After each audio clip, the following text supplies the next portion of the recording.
Welcome back to Journey guys, welcome back to food review video.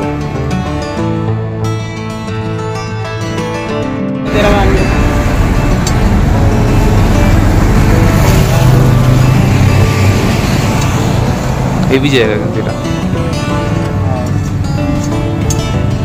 পুরো পাহাড়ের ধারে।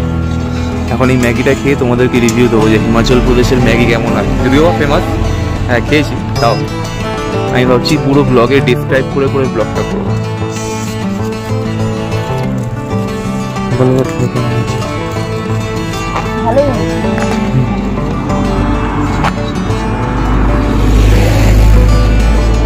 কি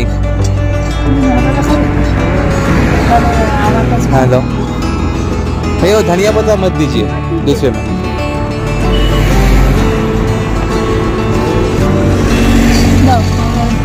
এইটা বন্ধ করো এখান থেকে। বলো হ্যালো,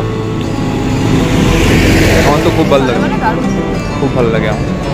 সে একবার আমাদেরকে দার্জিলিংয়ে বিশ্বজিৎ খাইছিল।